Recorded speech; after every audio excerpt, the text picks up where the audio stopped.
En esta edición 24ª de la jornada las vamos a introducir con unas interpretaciones musicales a cargo de la Escuela Municipal de Música, del aula de canto y piano, y van a interpretar piezas pues, ambientadas en la época de esplendor del ducado. La época son piezas de música renacentista y barroca, del barroco tardío, y les voy a indicar el programa.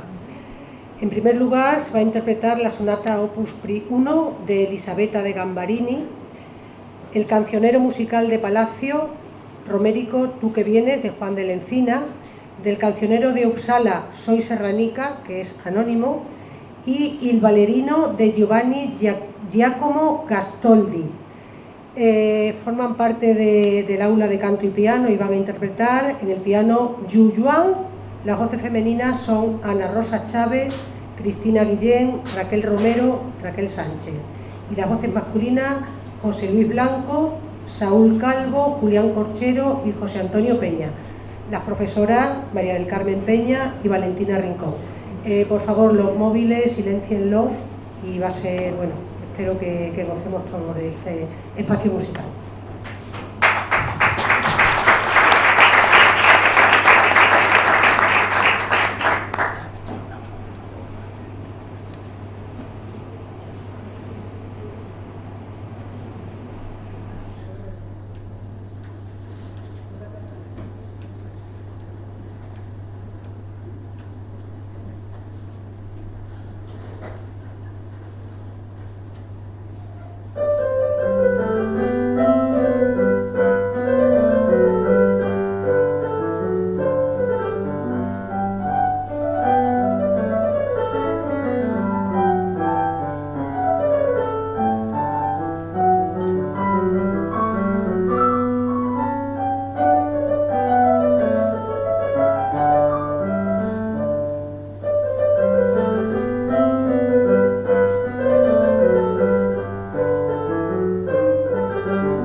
Muchas gracias al aula de canto y de piano de la Escuela Municipal de Música y, como no, a su directora Ostalinda Suárez, que está aquí de espectadora, pero que gracias a ella se ha podido organizar este espacio musical. Muchas gracias.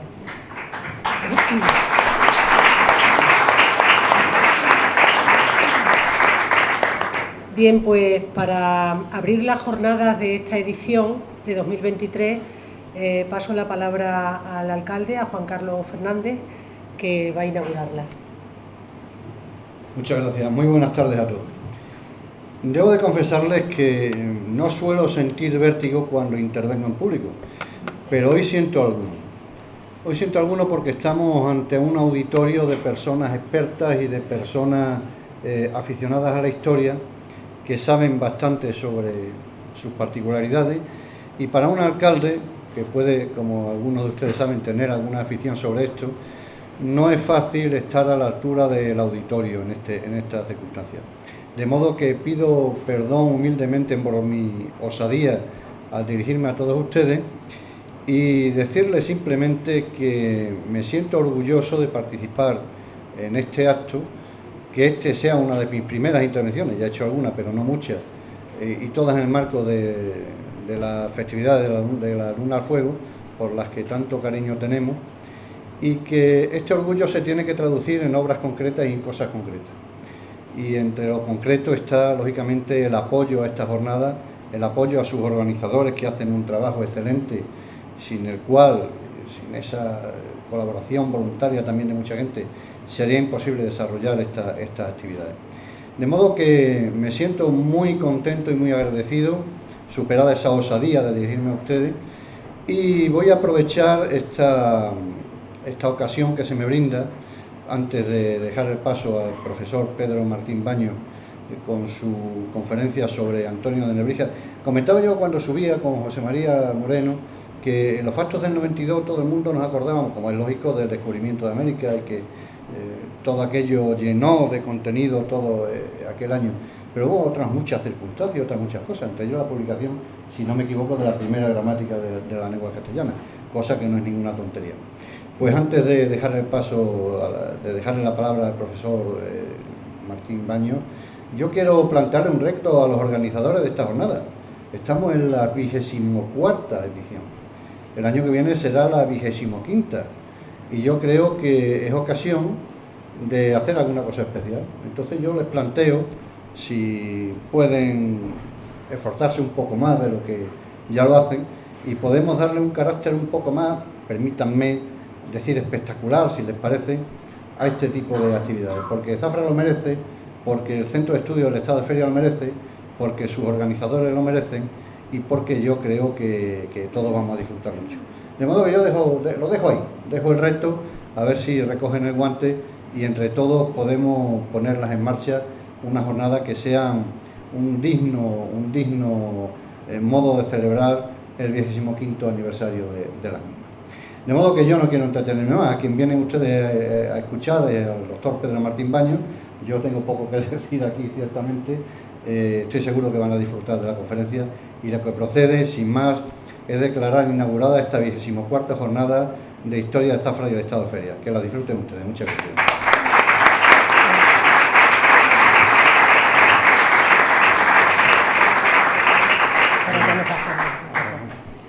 Bien, pues como han quedado inauguradas por parte del alcalde, esta primera sesión de la jornada va a estar a cargo, como bien ha dicho el alcalde, a cargo de Pedro Martín Baños y va a versar sobre Antonio de Nebrija en Extremadura. Pedro Martín Baños es doctor en Filología Hispánica por la Universidad de Deusto.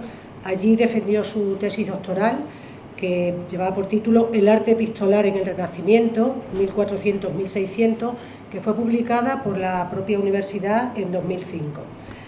Él participa en muchos proyectos de investigación centrados en el siglo XV y XVI y en otros temas, como por ejemplo los conversos, la censura inquisitorial, puntos de encuentro entre la cultura latina y las letras romances, y desde luego es un especialista en la figura del humanista Antonio de Nebrija, de lo que va su conferencia de hoy. Toda dedicación a la figura del humanista la ha volcado en numerosos estudios y artículos y en algunas monografías sobre su vida y su obra. Como monografías hay que destacar La pasión de saber, que se publicó en 2019 por la Universidad de Huelva, una edición magnífica, y además un contenido que yo les recomiendo que se acerquen a él, porque es magnífico, en documentación está muy bien.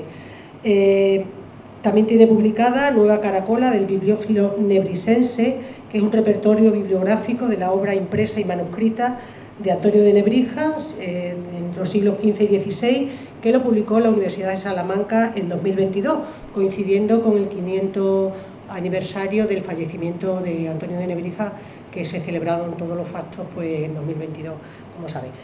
Es responsable también de una web que lleva por nombre Corpus Nebrisense, cuyo objetivo es servir de guía de referencia para todos los estudios que se hagan sobre Antonio de Nebrija.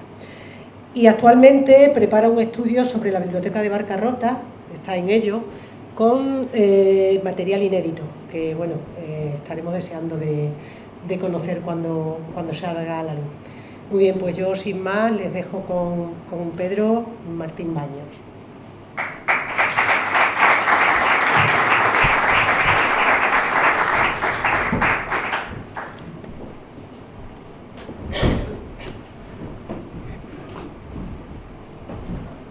Bueno, muchas gracias por la invitación a los organizadores. Estoy encantado de estar aquí en estas jornadas. A pesar de que Nebrija no tiene una relación directa con esta zona concreta, con este ducado, pero sí con Extremadura. Lo que he planteado de una manera, espero que bastante visual y amena, es un recorrido por la vida de Nebrija aquí en Extremadura, precisamente. Todo el mundo sabe que Nebrija es el autor de la gramática castellana, que en buena parte fue escrita precisamente aquí en Extremadura. Lo que en general el público no sabe es que efectivamente residió aquí en tierras extremeñas pues casi 2 décadas, y que aquí se fraguó pues prácticamente el conjunto de su obra. Ahora voy a explicar cómo, en qué circunstancias, dónde, pero esa estancia aquí en Extremadura, a pesar de que él pues, es famoso por ser profesor en Salamanca, en Alcalá de Henares sobre todo, esa estancia aquí en Extremadura es la que da sustancia al resto de la obra, es decir, aquí es donde disfruta del tiempo necesario para poder estudiar, para poder anotar los libros, para poder redactar, para poder componer, y todo ese trabajo de prácticamente 20 años en Extremadura es el que luego da su fruto posteriormente. Bueno, he traído, como digo, voy a intentar que sea muy visual. He traído... Bien. Esto de aquí sería el camino que Nebrija hace para ir de Lebrija. Se llama Nebrija porque nace en Lebrija, un pueblo de Sevilla, que en latín tenía el nombre de Nabrisa o Nebrisa, y de ahí ese cambio de la L a la N. El camino, como digo, que hace cuando es un jovenzuelo y sus padres lo envían a estudiar a la Universidad de Salamanca. He traído deliberadamente el mapa para ver ese camino, porque es un mapa moderno, pero basado en un repertorio de caminos del siglo XVI. Creo que se ve bastante bien lo que ocurre con Extremadura ya en el siglo XVI. Si se dan cuenta, hay una especie de vacío que podría pertenecer precisamente, perfectamente a un mapa de ferrocarril, por ejemplo, actual, ¿no? A pesar de eso, la idea con la que quiero comenzar es la de que Extremadura en aquella época, en el siglo XV, no es una zona excesivamente alejada de ningún núcleo, especialmente porque no existía ningún núcleo del que alejarse. Es decir, no había una España centralizada y la corte, por ejemplo, pues itineraba, iba de aquí para allá, y había muchos núcleos de población. En Extremadura también, es con lo que voy a comenzar. Él está aquí en Extremadura durante casi 20 años, pero no quisiera comenzar con la idea de que está, digamos, desterrado o en un exilio extremeño, porque era una zona muy bien conectada, no toda Extremadura, evidentemente, es una región muy amplia, pero es una zona muy bien conectada, entre otras cosas, por la Vía de la Plata, que une Salamanca con Sevilla. Es decir, él va de Lebrija a Salamanca como estudiante y atraviesa una vía que era muy transitada desde tiempo inmemorial y que servía de comunicación, y todas las comunicaciones pues nutren de personas, ideas, relaciones comerciales, etcétera, etcétera. Es decir, que esa estancia en Extremadura, en diversos sitios, como vamos a ver ahora, no es un ostracismo, no es la Extremadura del siglo XV, la Extremadura del siglo XIX, pese a que ya a mitad del siglo XVI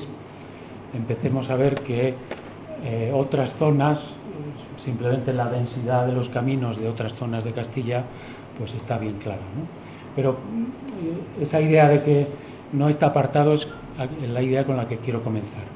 De hecho, por ejemplo, traigo imágenes pues de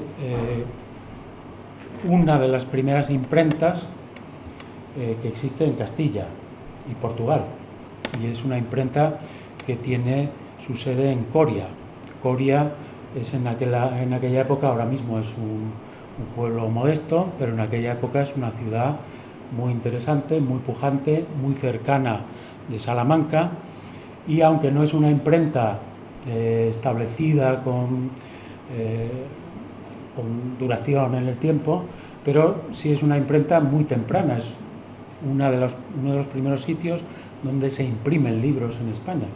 Eso ocurre en Extremadura, en Coria, ¿no? Esto de aquí es un blasón general de todas las insignias del universo, y en concreto esta hoja apareció hace un siglo largo ya en Oxford. Entre las tapas esto suele ocurrir. A mí una de mis aficiones son también las cosas a las que he dedicado tiempo y estudios son los libros antiguos. Esto a veces aparecen en las tapas de encuadernaciones de otros libros. Para hacerlas más sólidas se metían dentro papeles viejos, y justo aquí aparecieron unas pruebas de imprenta de un libro del que se conoce la edición completa. Estos son simplemente unas pruebas, y otro libro fechado también en Coria, que es un oficio de la visitación de la Virgen María del mismo taller de impresores, ¿no? De este en concreto solo se conoce lo que se sacó de esas tapas de ese libro. Es posible que existieran más ejemplares, pero en cualquier caso lo traigo, digamos, para empezar a abrir boca con esta Extremadura que no está dejada de la mano de Dios. Durante la Guerra de Sucesión, la llegada al poder de Isabel la Católica, cuando muere su hermano, enfrente tiene a la Beltraneja, Juana la Beltraneja, y Alfonso de Portugal. Hay unos años ahí convulsos en los que existe una guerra por el poder de Castilla, y la frontera que traza Portugal es una frontera importante. Cuando uno va a las crónicas de aquella época, pues se da cuenta de que efectivamente Plasencia, Coria, Cáceres, Trujillo, la Orden de Alcántara, de la que vamos a hablar ahora, Badajoz, Barcarrota incluso, que está pegado más a Portugal. Toda esa franja es una franja importante, pero no solo pues porque son nombres extremeños y nos gusta reivindicarlos, sino porque eran importantes como plazas, y a lo largo de todo el siglo XV y del XVI todos esos lugares establecen, en concreto en la raya portuguesa, está muy estudiado, una vinculación constante. Hemos hablado antes del eje vertical, pero también con Portugal. Toda la zona de la frontera portuguesa es una zona muy dinámica, que a finales del siglo XV y durante el siglo XVI crece en población y crece en importancia social, cultural. Es decir, estamos quizá acostumbrados a enjuiciar Extremadura con los ojos de lo que ocurre después, pero en aquella época pertenece a una Castilla dinámica, y la Extremadura a la que viene Antonio de Nebrija es un lugar dinámico en todos los sentidos, en el social, el económico. Bueno, para ir centrando un poco más el motivo por el que Nebrija acaba aquí en Extremadura, pues he buscado este mapa que creo que dibuja muy bien lo que ocurre con la franja no solo extremeña, sino en horizontal desde Portugal a Ciudad Real, etcétera, con la franja ocupada por las órdenes militares. En el siglo XV, eso que está coloreado ahí pertenece, la leyenda está al lado, creo que se aprecia, pertenece a instituciones medievales de una gran importancia que a finales del siglo XV van a empezar a decaer con los reyes católicos, pero que en la época de finales ayudan mucho a los reyes católicos. En la época final ya del siglo XV y en la transición al mundo moderno siguen siendo importantísimas. La institución de las órdenes militares desembarca en la península, porque vienen también de otras zonas, y ayudan a la reconquista.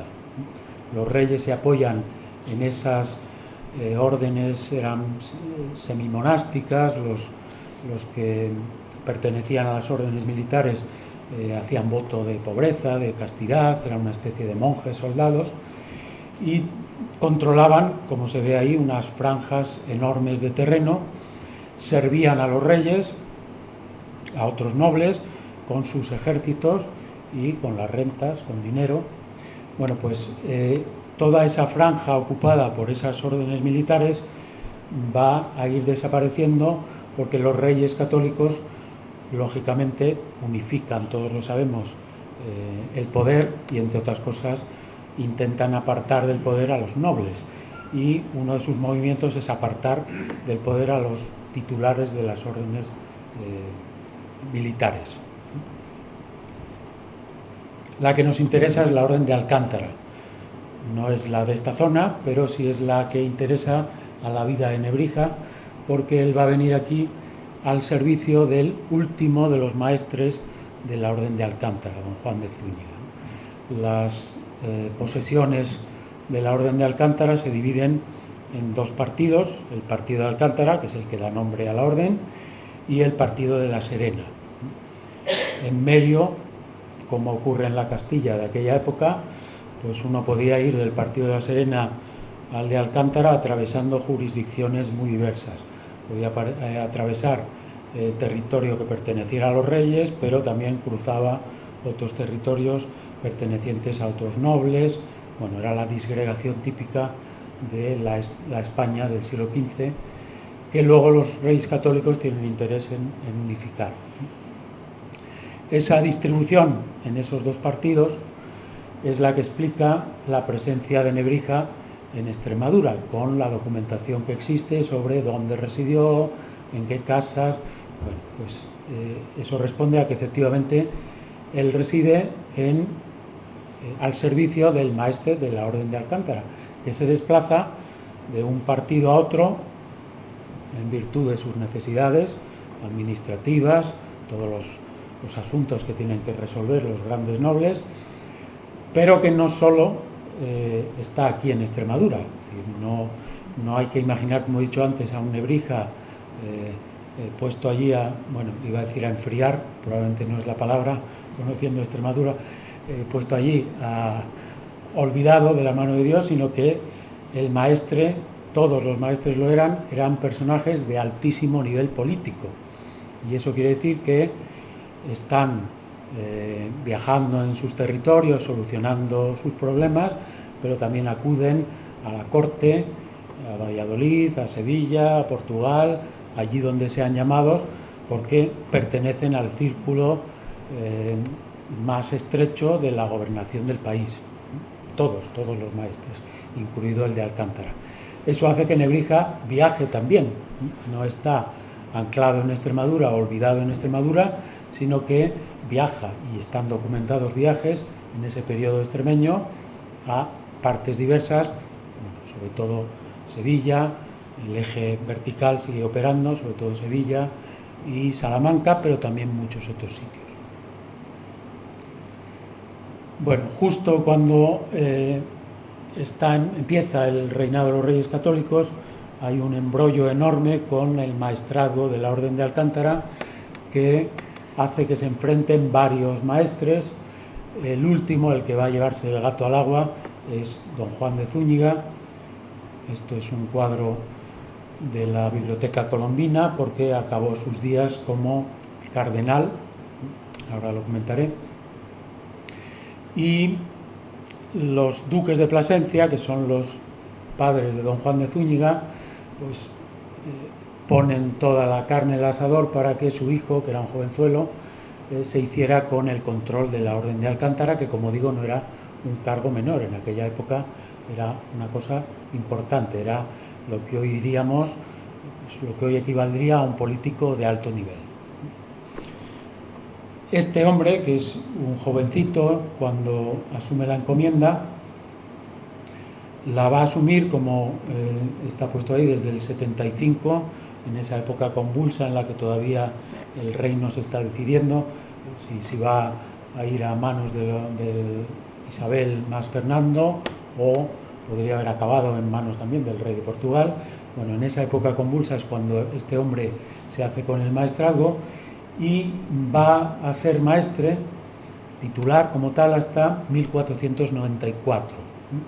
Eso ocurre porque, como he dicho antes, los reyes católicos tienen interés en hacerse con el control directo de esos territorios, de esos recursos económicos, de esos ejércitos, etcétera, etcétera. Entonces van haciendo un proceso de captación del control de las órdenes militares.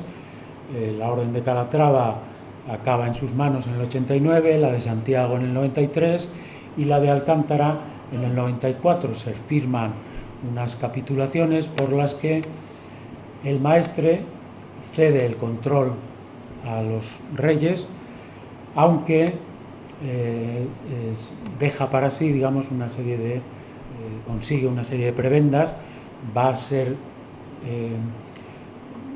a construir una abadía en la zona de La Serena y todavía en vida, hasta que él muera, va a manejar las rentas del partido de La Serena.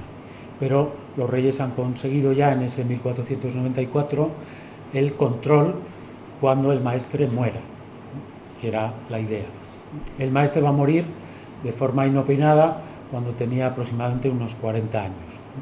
Y lo hace porque el siguiente movimiento de los reyes católicos, para conseguir que el control sea más efectivo todavía, es nombrarle arzobispo de Sevilla primero y cardenal en segundo lugar. Este es un apunte de archivo de Sevilla, con el recibimiento con mucha pompa y caballería, lo he señalado ahí, de el maestre, antiguo maestre, ya no lo era, como arzobispo. Y el siguiente paso fue el cardenalato. El problema es que antes de tomar posesión del cardenalato ya en Roma, pues muere en un viaje que hace, quería llegar a la corte y muere en Guadalupe.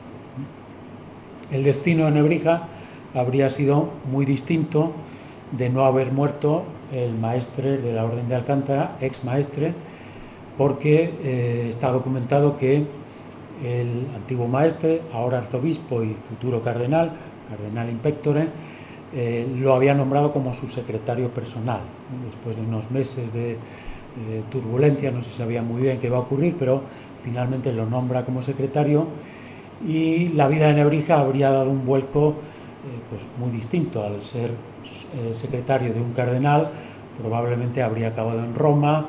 En fin, un humanista de su talla en Roma habría sido una cosa muy distinta a su vida. Pero el maestre muere y él pues no es joven, pero tiene que preocuparse de resolver su economía en lo que le queda está cargado de hijos además cuando muere el maestre y vuelve a las aulas. Después de 20 años de sosiego en la paz del campo extremeño, estudiando y componiendo sus obras, pues vuelve a Salamanca y retoma una vida como profesor, investigador y docente, ¿no? Este es, digamos, el dibujo de ese periodo extremeño y el por qué está aquí en Extremadura. El comienzo de todo es curioso también. Esta es una de las primeras obras de Nebrija, publicada, es un tema apasionante en el que no voy a poder entrar, pero publicada en letra redonda, esa es la letra de los humanistas, y Nebrija tiene una vinculación muy estrecha con el mundo de la imprenta, de los libros en general, del mundo de las imprentas, pero como negocio también. Y una de las cosas que hace es promover aquí en España la letra redonda, la letra humanista que viene de Italia, que es muy legible y que es la base de nuestra letra. Creo que al principio, voy para atrás un momentito, aquí tenemos la letra gótica. La letra gótica es una letra angulosa, muy apelmazada, de mucha más difícil lectura frente a una letra más amplia, más redonda, como es la letra de molde en la imprenta, ¿no? Bueno, pues esta obra está dedicada, allí arriba está la dedicatoria, está dedicada ya al maestre. La vida de Nebrija es sencilla de contar, es un profesor, un primer estudiante, claro, estudia en Salamanca, tiene una beca, va a Italia, vuelve, empieza como profesor en Salamanca y cuando está empezando a ser más o menos conocido, especialmente por sus obras en latín, es fundamentalmente un profesor de latín y su primera obra es una gramática latina, que es la que le da fama y mucho dinero.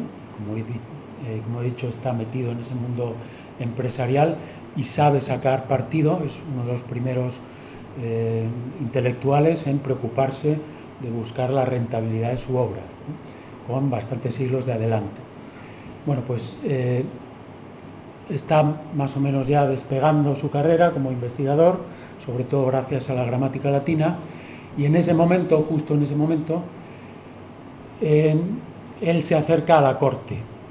Hay unos meses en los que los reyes pasan una temporada allí en Salamanca, es también el momento en el que, por ejemplo, está Cristóbal Colón intentando convencerlos para que sufraguen su empresa, y justo en ese momento, gracias a Hernando de Talavera, que es confesor de la reina, ex profesor de Salamanca y amigo personal de Nebrija, logra introducirse en el mundo de la corte, y gracias a esa introducción es cuando va a aparecer el maestre en su vida. Es decir, el maestre pertenece al círculo de la política de la época y está también en la Salamanca en la que pernoctan los reyes, en la que los reyes tienen su asiento durante unos meses, ¿no? En esta primera obra dedica ya, la dedicatoria es al maestre, él es profesor todavía, esto era las repeticiones eran una especie de trabajo de investigación de fin de curso con los que los profesores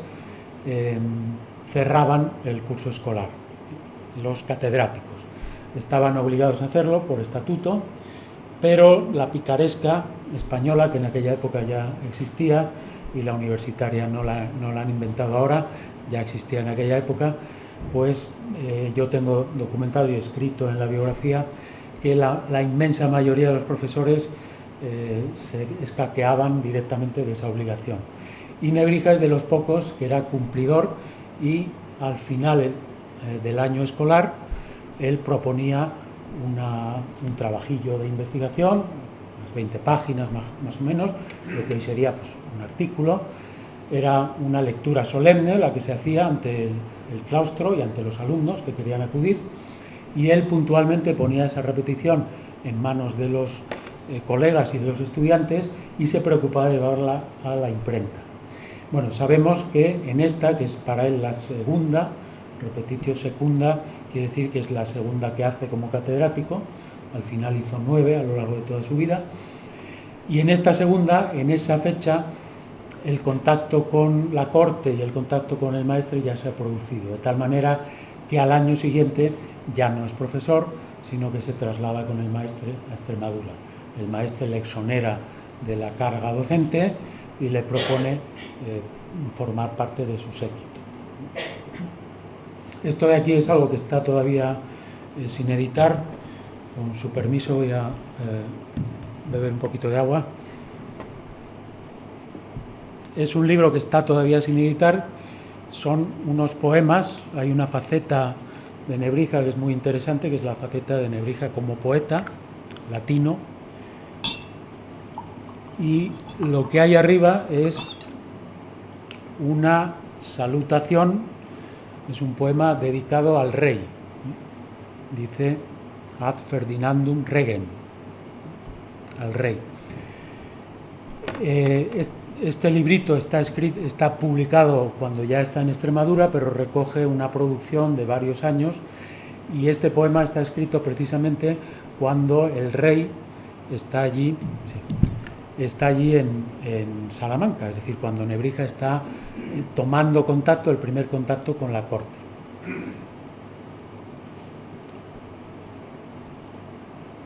Otro poema, el que viene debajo, dice ad eundem, al mismo rey, in Epifanía Domini, es decir, en la fiesta de Reyes. Es un poemita muy breve que le dedica al rey también, porque si Nebrija acaba en Extremadura es porque en estos años últimos de su primera etapa de Salamanca sabe moverse en el ámbito de la corte, y entre otras cosas se ve claramente cómo esa faceta suya de poeta cortesano pues da su fruto, le dirige poemas nada menos que al propio rey, lógicamente para congraciarse con él. Y esa es la época también en la que le entrega a la reina un boceto de la celebérrima gramática castellana, que luego va a terminar aquí en Extremadura, pero que ya tenía empezada en la Salamanca de su final de 1486, su último año académico allí. Bueno, el primer documento, como se lee ahí, que certifica que Nebrija está en Extremadura, es un documento del que solo tenemos noticias, se ha perdido, pero está registrado y es confiable. En 1488 hay una firma en la que él aparece ya junto al maestre, aunque todo apunta a que desde el año anterior, desde el 87, ya estaba aquí en Extremadura. Esto de aquí es una famosísima, hablando de Nebrija, una famosísima estampa de lo que debió de ser una clase de gramática. Es un manuscrito que está en la Biblioteca Nacional, que editamos el año pasado con unos estudios, precisamente para conmemorar, como se ha dicho antes, el centenario de la muerte. En 1522 murió. Este manuscrito es un manuscrito muy interesante, no es gran cosa desde el punto de vista textual, porque simplemente es una copia de la gramática latina, pero es muy interesante por la confección. El año pasado lo editamos, como digo, yo coordiné una serie de estudios y una paleógrafa de Huelva hizo un estudio del manuscrito, y la conclusión a la que se llega es que ese manuscrito fue confeccionado aquí en Extremadura, en la zona de probablemente Zalamea, quizá Alcántara, no lo sabemos muy bien, e incluso la letra, aunque no he traído nada, he traído simplemente la miniatura del principio, en la que voy a glosar ahora un poco la escena, pero la letra del manuscrito en parte pertenece probablemente al propio Nebrija, no la letra de la gramática copiada entera, pero sí unos comentarios al margen, ¿no? Era algo que estaba un poco sin estudiar y que en un facsímil que hicimos el año pasado, como digo, con unos estudios que patrocinó la Diputación de Badajoz, pues se estudió, yo creo que por primera vez. Bueno, la escena es una escena famosa porque reproduce lo que debía de ser una de las tertulias, clases, en fin, como queramos llamarlo, que Nebrija ofrecía a al maestre. Lo curioso de esa escena, aunque luego voy a volver sobre ella, es la disposición de esa miniatura. El lugar central en este tipo de manuscritos, códices medievales, lo ocupaba normalmente el noble que sufragaba el manuscrito. Este es un manuscrito que está hecho en vitela. La vitela es cabrito o ternera joven, carísimo en aquella época. Es un librito de unas 200 páginas, pero en aquella época solo estaba al alcance pues, de grandes fortunas. Bueno, pues ese manuscrito sufragado por el maestre, en lo que era la trayectoria habitual de la iconografía de la Edad Media, el lugar central debería ser, era lo típico, el noble. Y sin embargo aquí el que ocupa el lugar central es Nebrija. Nebrija es el que está en la cátedra, una cátedra de profesor, con unos leones. Hemos estudiado la iconografía también, que están relacionados con el rey Salomón y la sabiduría. Y el que está abajo, con un libro, es el maestre, en un plano secundario. Es decir, lo curioso de esta miniatura es que reproduce un acercamiento al mundo de las letras que era el que se estaba produciendo justo en aquella época, la revolución humanista. El que ocupa el lugar central es el hombre de letras al que se subordina el poderoso. Todo esto es simbología. En la vida real, claro, no era así, pero simbólicamente el puesto que adquiere la sabiduría es impactante. Hay pocos ejemplos de este tipo de iconografía, o bueno, hay muchos, pero este es uno de los pioneros aquí en España. Bueno, voy a volver luego sobre él, sobre este manuscrito y algunas curiosidades que tiene. Hay un párrafo muy célebre hablando de la estancia de aquí en Extremadura, de Nebrija, que pertenece, salto un poquito, pero pertenece al cronista de la Orden de Alcántara, y el cronista lo que hace es decir que el maestre era aficionado a las buenas letras y reunió una corte de sabios que ha dado en llamarse una academia literaria renacentista con sede aquí en Extremadura. Ahí tenemos, por ejemplo, pues a juristas, teólogos, el doctor de la Parra, un médico, un astrólogo, con un nombre que probablemente está equivocado, no era Basurto, como viene ahí, sino Abraham Zacut, un astrólogo muy famoso en aquella época, y por supuesto el maestro Lebrija, y también al final está el maestro de capilla, Solórzano. Yo he ubicado la poca documentación que hay, creo que viene de la Catedral de Plasencia, y nos han ilustrado ahora con música de la época, y no había corte que no tuviera su propio grupo musical, el coro, el maestro de capilla, etc. El maestro Antonio pues, le enseñó latín. Lógicamente, la puerta de acceso a los saberes en aquella época era el latín, y si el maestre lo recluta, y además recluta a un latinista que estaba despuntando en aquella época, es decir, no recluta a cualquiera. Luego Nebrija se convierte en lo que es. Ahora mismo es un simple profesor de latín que está despuntando, pero el maestre recluta a gente que está despuntando en aquella época, gente excelente, gente de nivel. En Salamanca, el profesor que tenía encandilados a sus alumnos, algo que tenemos documentado también, y que estaba introduciendo las corrientes humanistas en España, era Nebrija, a quien ficha no es a un Mindundi de segunda, sino a una persona importante, Antonio de Nebrija, que, como hemos visto en la escena anterior, pues está a su servicio para enseñarle, le enseña latín. No sabemos con qué asiduidad se producirían esas lecciones, no sabemos si el maestre acabó leyendo a Cicerón sin ayuda de diccionario, pero probablemente algún avance sí consiguió, porque sí sabemos también que le dedica otra serie de obras latinas, es decir, que probablemente existieron esas, aunque esto sea una especie de idealización, esas escenas en las que Nebrija, aparece ahí también otro grupo de personajes, luego voy a hablar de ellos, pero bueno, esas escenas habituales de, llamémoslo, tertulia literaria, cenáculo literario, o lectura de libros, lectura y comentarios. Eso es más o menos lo que sería.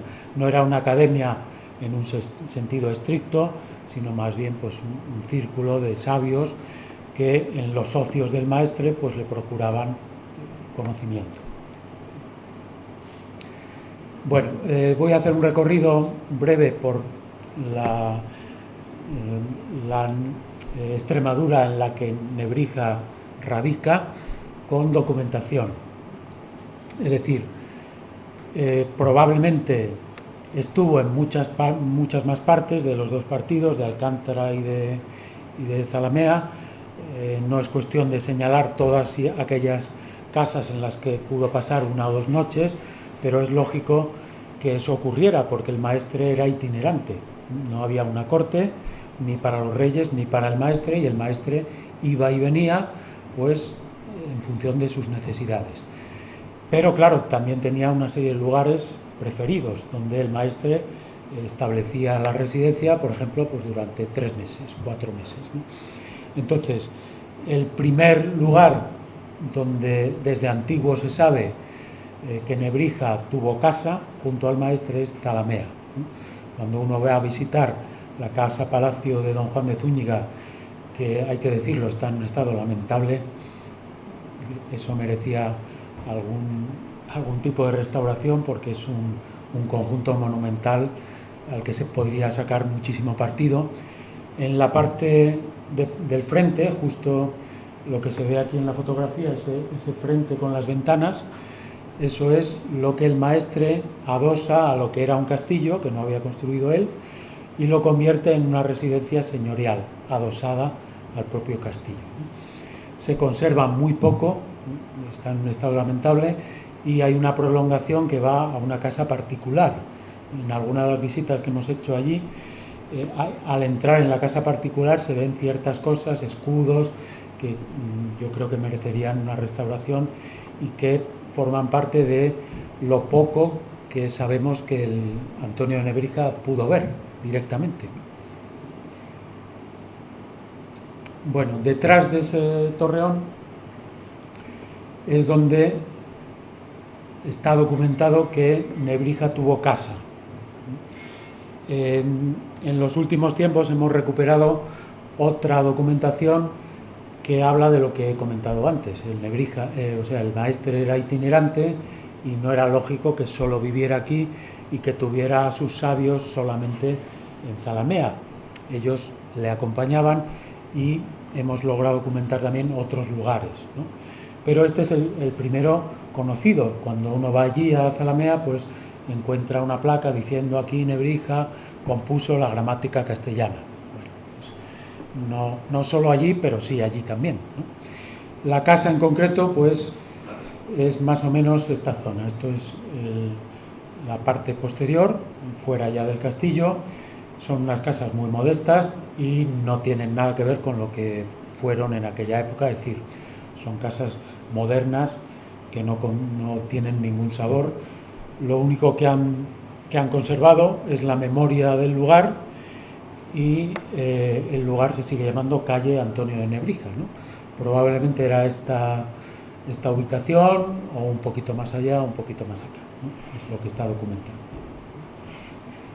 Bueno, sin embargo, Dionisio Martín Nieto, que es un investigador muy conocido aquí en Extremadura y querido y muy prolífico, y que se ha dedicado también a Nebrija y la presencia de Nebrija aquí en Extremadura, documentó en un apunte de archivo de Madrid, documentó una casa en Alcántara. Yo luego corregí el apunte porque al apunte de Dionisio le faltaba una conjunción y el apunte era un poco confuso. Cuando se lee, alguien que testifica dice que conoció al dicho maestro en Alcántara, vivir en una casa de la Cañada, frontero, al lado de donde ahora está el monasterio de Santi Spíritus, y le faltaba al apunte que había transcrito Dionisio la E, la conjunción, y en la calle que dicen Rodrigo Flores. Cuando uno se va al mapa, el apunte apuntaba hacia 2 lugares totalmente distintos, entonces no tenía mucho sentido. Al introducir la I, lo que se corrige de ahí es que vivió en 2 lugares diferentes. Primero, esto es Google Maps, esto es el conventual de San Benito, y en la calle Trajano, hoy Trajano, allí al fondo se ve el conventual. En esta calle, que era la Cañada de aquella época, es donde, según ese apunte de archivo, debió existir la primera de las viviendas de Nebrija en Extremadura, en Alcántara. La calle Laureles, sin embargo, está más en el centro. Lo que se conserva, ahí lo han estudiado Dionisio y otros colegas y han llegado a la conclusión de que probablemente era ese número 9 de la calle Laureles, pues sigue siendo una edificación que no tiene el sabor de lo que debió ser la Casa Real de Nebrija, estipendiada lógicamente por el maestre, es decir, el maestre le ponía casa para que estuviera junto con él, ¿no? Bueno, aunque no estuviera documentado que Nebrija residió en Alcántara, era lógico, y teníamos incluso algunos atisbos como esto que aparece en varias ediciones de los diccionarios de Nebrija. Nebrija es muy famoso por su gramática castellana, pero debería serlo, y en pie de igualdad, creo yo, aparte por la gramática latina, por los diccionarios. Es uno de los primeros lexicógrafos modernos, y cuando digo modernos, es decir, el primero que hace diccionarios tal y como los concebimos actualmente. Esa manera de hacer los diccionarios se traslada después a Francia, Alemania. El modelo de los diccionarios de Nebrija da el salto y se inspiran en él los lexicógrafos franceses o alemanes. Y en varias de las ediciones aparecía una curiosa hoja que habla de las inscripciones del puente de Alcántara. ¿Por qué aparece en los diccionarios de Nebrija esa hojita? Pues porque llegó un momento en que las ediciones de Nebrija las empiezan a hacer sus hijos, en una imprenta que montan en Granada. Los hijos, cuando muere el padre, cogen toda la documentación que ellos tienen, todos los manuscritos, todo lo que pueden recopilar de su padre, y lo van editando. Nebrija, la obra de Nebrija daba muchos réditos. Sus gramáticas, sus diccionarios eran obras muy vendidas. Entonces, hay un momento, a partir de 1534, los hijos montan una imprenta en Granada. El hijo Sancho era allí fiscal de la audiencia, y como forma de sacar partido económico a la obra de su padre, montan la imprenta y empiezan a editar esa obra. Y muchas veces editan papeles, manuscritos que ellos tienen directamente, que han cogido de su padre, los cartapacios que su padre tendría por allí. Y esto es probablemente uno de esos testimonios, ¿no? Nebrija vive en Alcántara, y sabemos por esto y por muchas otras cosas que tiene una gran afición a la arqueología. Él, en muchas ocasiones, como aquí, transcribe inscripciones, etcétera, etcétera. Es decir, que aunque no estuviera documentado, y Dionisio fue el primero que lo hizo, pues era bastante lógico que hubiera residido en toda la zona de acción del maestre de Alcántara, ¿no? Como ocurre en Villanueva. Este es otro apunte que el amigo Dionisio ha rescatado también hace poco, hace un par de años. Esto de aquí es ahora mismo el convento de las Concepcionistas, pero está reconstruido. Es lo que debió de ser lo que se llama en la documentación la abadía o el convento al que se retira el maestre cuando, como he dicho antes, los reyes le desposeen del control efectivo de la orden. Él mantiene el control sobre La Serena y manda construir un palacio.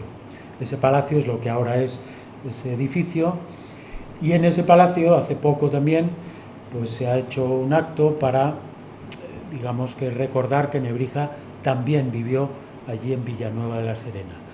En concreto no en la abadía del maestre, pero sí, este es un apunte que encontré yo, no Dionisio, en el que se demuestra que su hijo, el primogénito de Nebrija, reside junto con el maestre.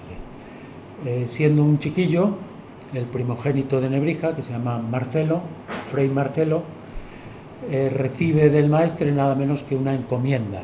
El maestre lo convierte en comendador de la Orden de Alcántara con 10 u 11 años, ¿no? Una de los primeros favores que recibe del maestre es asegurar el futuro de su hijo mayor, ¿no? Y este apunte de Simancas lo que viene a demostrar es que el maestre se llevó a un grupito selecto de personas, entre las cuales estaba, el apunte está ahí, Fray Marcelo de Lebrija.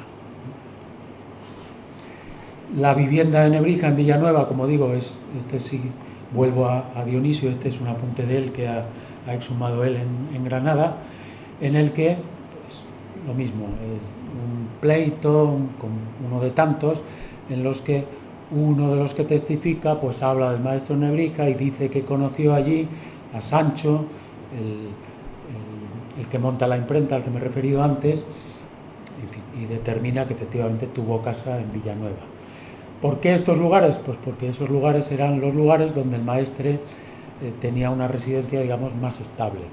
Probablemente hubo otros, pero Zalamea, Villanueva, Alcántara y vamos a ir ahora a Brozas son los lugares, digamos, de la geografía de Nebrija, donde él tuvo a su familia en una casa y donde él residía, pues, durante meses. Bueno, este es el apunte de antes y vamos entonces a Brozas porque Marcelo, Fray Marcelo, convertido desde 10 o 11 años en un fraile, aún así tuvo hijos, estas cosas ocurrían, pero estaba destinado pues a ser célibe. Todos sabemos que se saltaba en el celibato y tuvo por lo menos un par de hijos, pero convertido desde pequeño, desde jovencito, en un fraile de la Orden de Alcántara, pues hace vida de comendador. La encomienda radicaba en Brozas. La Puebla, que era el título de su encomienda, era una dehesa que era la que le procuraba las rentas al muchacho. El muchacho en realidad no vive en Brozas hasta que el maestre muere, es decir, él está al arropo de su padre y del maestre durante una larga temporada, pero cuando ya el maestre muere, pues se traslada a Brozas y allí manda a construir una casa de la que se conserva, esta sí que tiene un poquito más de sabor nebrisense, porque de la que se conserva, aunque creo que merecería también una restauración, pero se conserva el sabor de una casa del siglo XVI. La hemos visitado, bueno, tiene también, la utilizan como guardería y diversas otras dependencias. Han puesto una placa para conmemorarlo y el patio, pues es un patio de lo que debió de ser la casa del comendador, más o menos conservado como debía de ser, y con un escudo que el propio Fray Marcelo, el comendador, el hijo primogénito de Nebrija, manda esculpir, no solo aquí, sino en varios otros lugares. Este escudo es una invención del hijo, no es el escudo Nebrija. Nebrija no era noble, no tenía derecho a escudo, pero el hijo entra por la puerta de la encomienda a la consideración, pues, de la nobleza, de la hidalguía. Su hijo, por ejemplo, ya es directamente nombrado el hijo del comendador, que no debería haber tenido, pero tuvo, es nombrado directamente ya como hidalgo, ¿no? Es un personaje muy interesante también, que fue a América como descubridor. Bueno, pues este escudo es el escudo típico de alguien que ya adopta la apariencia, el modo de vivir de los nobles, ¿no? A través de las letras pues se consigue llegar a la nobleza efectiva. Y es curioso, el escudo está en mal estado aquí porque lo que representa a Nebrija, el apellido Nebrija, está en los dos cuarteles en diagonal, son el laurel, el símbolo de la sabiduría, la poesía. El Sol es el apellido Solís, porque por parte de madre los hijos de Nebrija estaban emparentados con la nobleza salmantina. Sabemos el nombre de la mujer, poco más, y sabemos que era de familia noble. Y abajo, aunque no se ve muy bien, están las flores de lis del apellido Maldonado, que era otra de las troncos, digamos, que emparentaban a los hijos de Nebrija a través de la madre con la nobleza local de Salamanca, los Solís y los Maldonado. El hijo tiene una vida más o menos interesante. Hizo, ya cuando se vuelve a Brozas, después de haber vivido en varios sitios, de haber acompañado a la corte y demás, cuando ya no encuentra acomodo en el círculo al que le gustaría moverse y con 40 años se retira a vivir a su encomienda, pues hace una obra que yo edité hace tiempo, estudié y edité hace tiempo, y los vestigios de esa casa son muy interesantes. Esto es una chapuza arquitectónica de altísimo nivel que destroza lo que era el pórtico de una ventana donde hay inscripciones genuinamente nebrisenses, son del hijo de Nebrija, aparecen en esa obra que he citado, dentro de la casa. Aquí hay una pequeña lápida donde dice, a ver si lo leo, por tu honra pon la vida, y estas dos, no lo veo bien, pero bueno, honra y vida por tu Dios, que es una especie de lema, un leitmotiv que aparece en la obra de este hijo de Nebrija, que funda, por ejemplo, pues una ermita, que es interesantísima también, que hasta hace unas décadas tenía unas esculturas renacentistas arriba que desaparecieron desaprensivamente en algún momento, y en la que se ve, está en Brozas, se puede visitar, es un edificio muy pequeñito, pero donde existe ese vestigio puramente nebrisense, es decir, eso es mármol, y estos son los lemas. Arriba no se ve muy bien, o sí, pero es una variación del mismo lema que hemos visto antes en la casa de Nebrija. Todo esto es, digamos, el sabor del principios del siglo XVI, la primera década del siglo XVI, que conoció Nebrija de primera mano. Aunque esta era la casa de su hijo, está documentado que Nebrija, Antonio de Nebrija, residió durante temporadas allí. Era una especie de lugar de encuentro de la familia Nebrija, supongo que en los veranos y en otra serie de temporadas, ¿no? Y esta es la obra, como digo, que imprimieron también en Granada los hermanos, que montaron una imprenta, imprimieron allí una serie de cosas, sobre todo obras del padre, pero también estas triacas. Aquí se ve, por ejemplo, lo que hemos visto antes, pero en latín arriba, y luego por la honra pon la vida, y estas dos, honra y vida por tu Dios, ¿no? Es una obra muy curiosa que mezcla la literatura con los vestigios materiales, ¿no? Lo que hace es intentar pasar a la posteridad, me estoy refiriendo al comendador, al hijo de Nebrija, a través de esa mezcla de literatura, arquitectura. En San Benito hay una capilla que funda él también, Fray Marcelo de Nebrija, que es típicamente renacentista, con una serie de lemas, en fin. Bueno, y para terminar, pues voy a ir después de haber hecho un recorrido por la geografía, digamos, nebrisense, qué es lo que hace aquí en Extremadura, y me voy a centrar sobre todo en ese manuscrito en el que aparece el propio Fray Marcelo, del monete rojo, que tiene una cruz verde en el pecho. Esa es la cruz de Alcántara, la misma que tiene el maestre, no sé si se aprecia bien.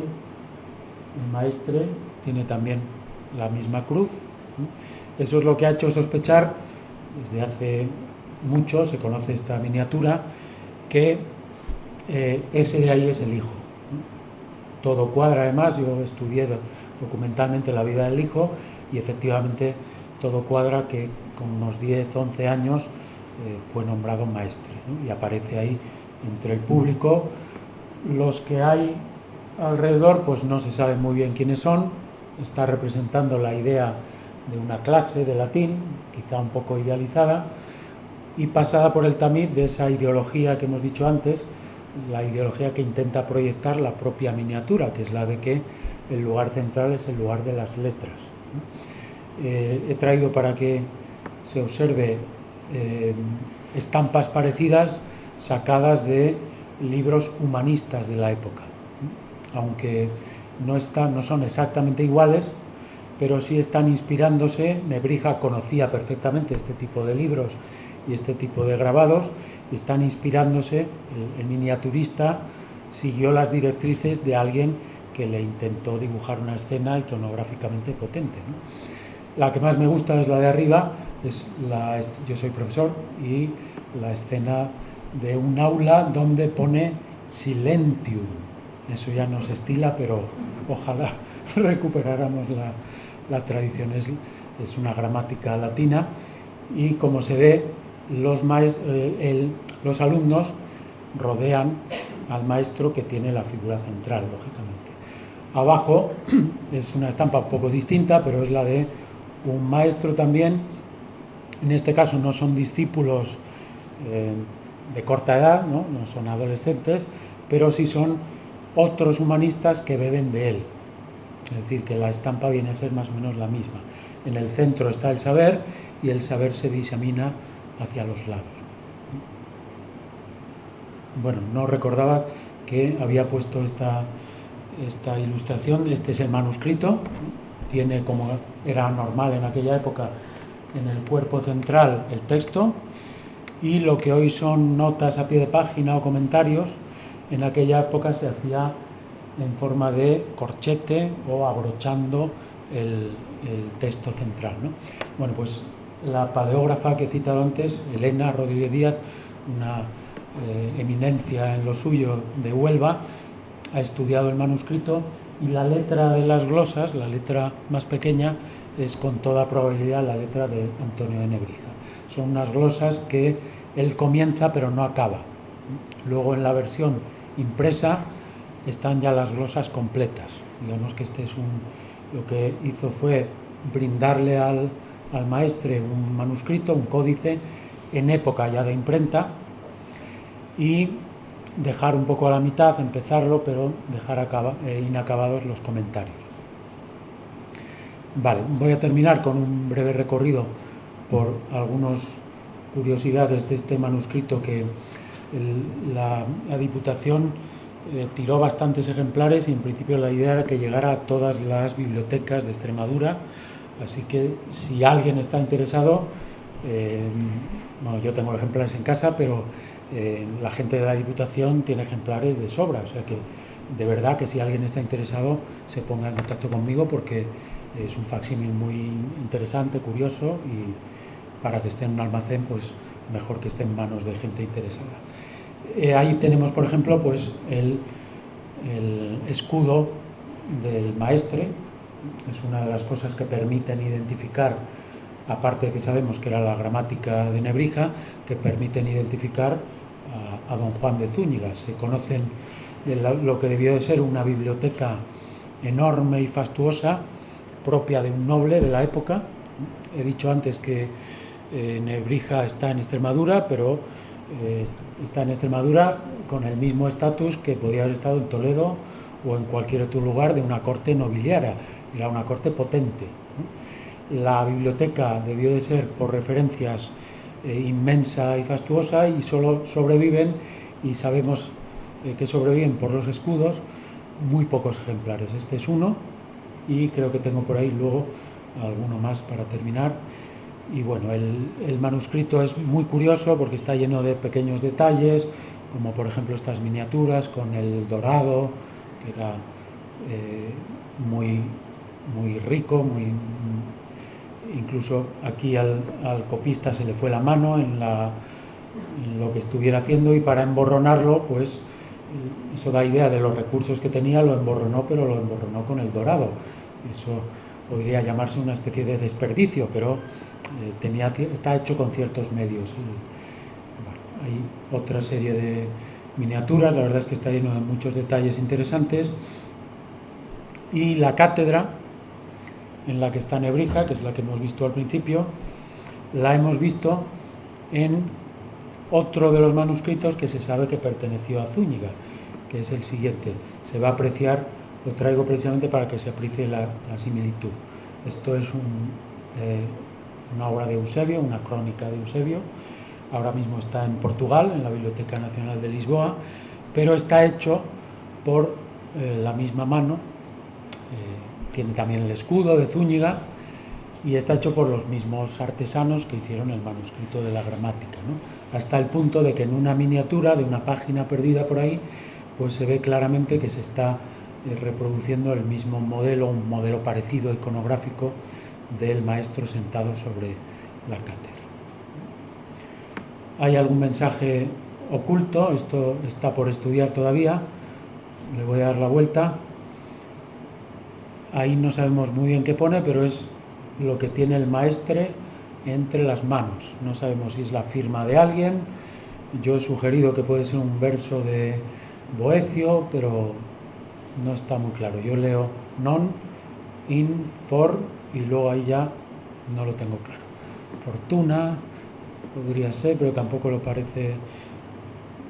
Bueno, es un enigma interesante que brindo al público. Si hay algún latinista con tiempo libre, ahí hay un detalle curioso en ese manuscrito nebrisense. Bien, y termino ya, lo prometo, con el último tramo de la vida de Nebrija aquí en Extremadura, que es interesantísimo por los problemas que le procura al propio Nebrija. Es una faceta poco conocida de él, pero él llega un momento en que decide estudiar el texto de la Biblia, y eso le va a procurar un encontronazo con la Inquisición, al que él responde de una manera muy valiente con una apología, es decir, una defensa de lo que él está escribiendo, de lo que él está estudiando, perdón. Lo escribe, pero de lo que él está estudiando. Bueno, pues lo traigo porque todo ocurre aquí en Extremadura, ¿no? Todo se gesta aquí en Extremadura. En las introducciones latinas, que es la gramática latina, hay un momento en que dice que después de terminar las antigüedades hispánicas, que es una obrita de la que se conserva muy poco, de hecho hay un pequeño boceto de pocas páginas, una muestra que le entrega la reina, pero bueno, dice que está en mi ánimo, en nuestro ánimo, consumir todo el tiempo restante en el estudio de las sagradas letras. Él estudió para teólogo, luego abandonó la teología y se decantó por las humanidades. Pero el rum de la teología debía estar por ahí y se dedica a estudiar el texto latino de la Biblia. Eso es muy difícil de sintetizar, no voy a intentarlo ahora en 10 minutos, pero los originales griegos, los originales de la Biblia están escritos en distintas lenguas y se vierten todos al latín en el siglo IV. San Jerónimo, que está ahí en un cuadro maravilloso del Prado, leyendo una carta, San Jerónimo es el que traduce toda la Biblia al latín. Eso es lo que se conoce desde el siglo XVI como la Vulgata, que era la Biblia de uso común. Pero como toda traducción, tiene errores, malas interpretaciones, etcétera, etcétera. Los humanistas como Nebrija se dedican a depurar, a limpiar la traducción latina del texto de la Biblia, detectando errores, ayudando a comprender ciertas palabras, porque hay muchas palabras que todavía hoy los biblistas no saben qué pueden significar, y durante una temporada, que luego fructifica una serie de estudios que publica, se dedica efectivamente a estudiar el texto latino de la Biblia. Como digo, todo empieza en Extremadura porque aquí, en Zalamea, en 1502, se detiene la corte durante unos meses y junto a la corte hay dos hombres. Uno es Cisneros, el famoso Cisneros, y otro es Diego de Deza, que es menos conocido y que en aquella época, aquí está también otro cuadro de la Colombina, porque también fue finalmente arzobispo, en aquella época era inquisidor. Bueno, pues Cisneros, que cuando está aquí en Extremadura junto a los reyes es arzobispo de Toledo, un gran personaje, luego llegará a ser pues un político de alto nivel, cardenal también, pero en aquella época era arzobispo de Toledo. Cisneros y Deza representan dos modos distintos de ver el texto de la Biblia, de acercarse a las letras sagradas. Uno de ellos, Cisneros, representa una apertura, digamos, más abierta de mente en lo que representaba el texto hebreo, el texto griego, ayudarse de los judíos, de los conversos para interpretarlos, los textos judíos, los textos hebreos, perdón, y trasvasar ese conocimiento al texto latino. Nadie quería destruir el texto latino, pero sí querían entenderlo mejor. Y Deza, sin embargo, representa pues una visión más reaccionaria de ese mismo mundo, es decir, todo lo que oliera a la Biblia hebrea olía a judío, y todo lo que olía a judío y a converso pues olía a herejía, ¿no? Y esa es la vía, digamos, por la que se encausa a Nebrija y se le abre un proceso inquisitorial. Bueno, digo que todo empieza en Zalamea porque Nebrija enseña a Cisneros los bocetos de sus estudios. Cisneros le anima a seguir por esa vía, y Cisneros va a promover años después la Biblia políglota complutense, de la que se cumplió hace poco centenario también, que es un monumento tipográfico que probablemente valoremos muy poco aquí en España. En el mundo del biblismo es un monumento que hay que alzar a los intelectuales que lo urdieron en aquella época, porque es una edición de la Biblia en varios cuerpos en las lenguas originales de la época. En muchos casos es la primera edición que se hacía de algo parecido. Cisneros promueve eso y acaba dando la Biblia políglota, y Deza, pues ya en Salamanca, esta es la carta, está en Londres, y tuve la fortuna yo de encontrarla revolviendo papeles. Esta es la carta que Deza, el inquisidor, con la carta que le hace llegar a Nebrija para abrirle un proceso inquisitorial. Durante unos meses la vida de Nebrija estuvo un poquito en el aire. Podría haber ocurrido algo más terrible de lo que ocurrió, pero afortunadamente estaba Cisneros para echarle un capote, que es lo que ocurrió. Ese gran personaje fue su valedor, y al final el proceso pues quedó en nada. Como digo, en realidad todo empieza tuvo que ser muy curiosa la escena en la que aquí en Zalamea, durante un par de semanas, Cisneros lee los estudios bíblicos de Nebrija, los bocetos que estaba escribiendo en aquella época, le da una palmadita, le dice: maestro, siga por este camino. Pero el propio Deza, y lo sabemos porque en la carta lo cuenta, el propio Deza tiene oído de que Nebrija le ha enseñado a Cisneros sus estudios. Deza y Cisneros se odiaban a muerte, y le prohíbe, le requisa en Zalamea, le requisa sus papeles. Osadamente Nebrija, años después, 3 o 4 años después, recupera sus papeles, los quiere imprimir, se entera Deza, y ahí empieza el proceso inquisitorial. Y con esto terminamos, porque no es cuestión de aburrir al personal mucho más. Muchas gracias.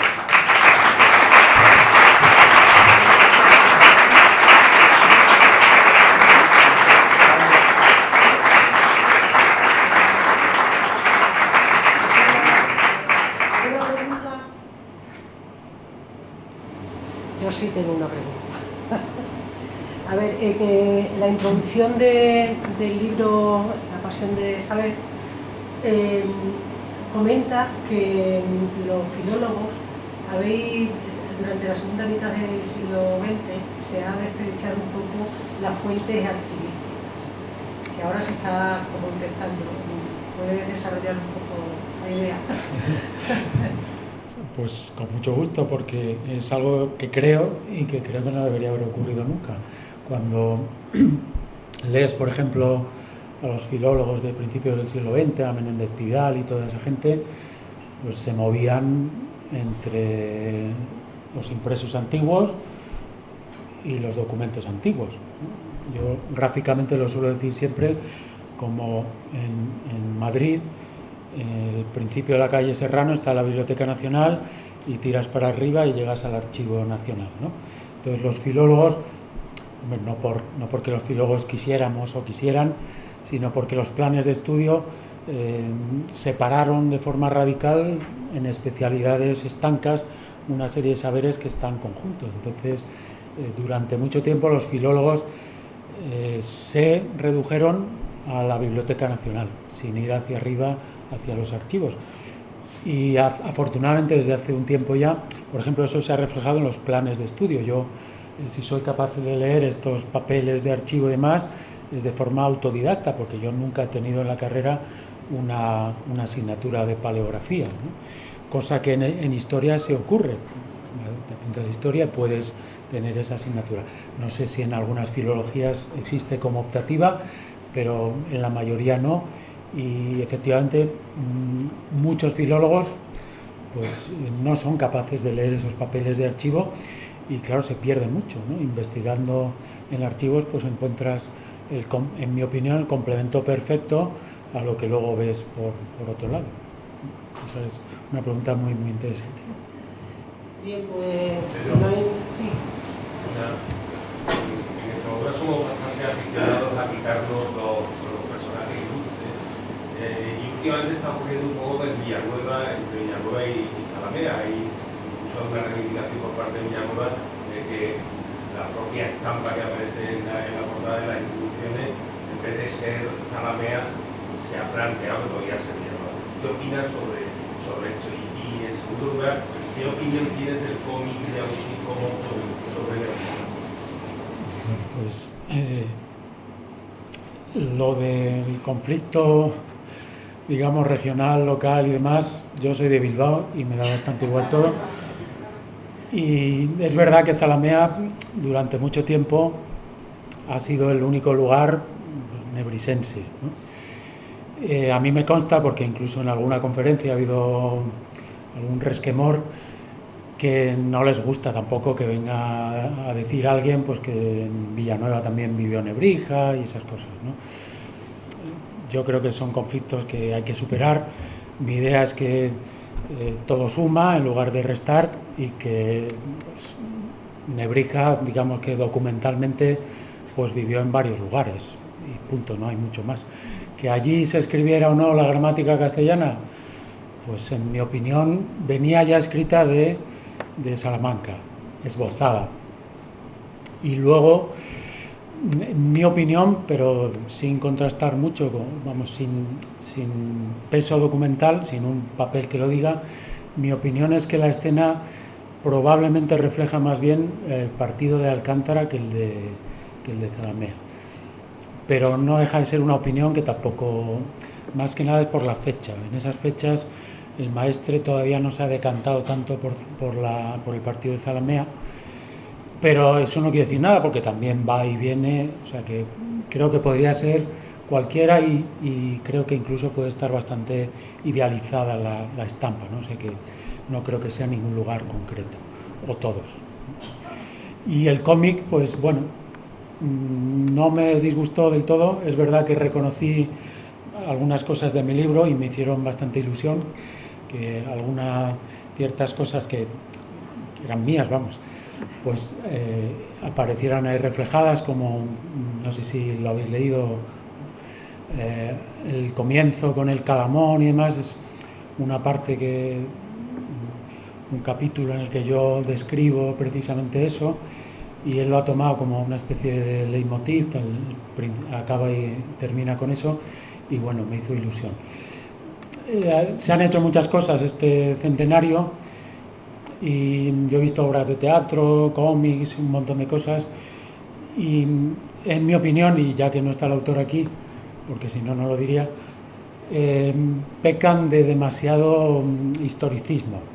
Yo soy profesor de literatura, sobre todo, y a mí me habría gustado más que en lugar, porque te explican demasiado la vida del personaje como si fuera un libro de historia, y a mí me habría gustado más capturar el momento dramático de muchos de los momentos de la vida de Nebrija, por ejemplo el encontronazo con la Inquisición y convertir eso en algo potente dramáticamente, ¿no?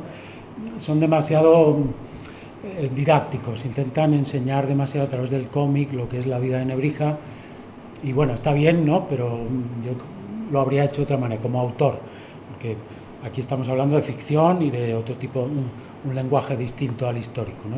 Yo habría hecho algo más literario y menos histórico. Bien, pues si no hay ninguna pregunta más, Almudena me comenta que lo que vendís del CPR tenéis que firmar al final, al fondo, ¿no? En la tercera sesión.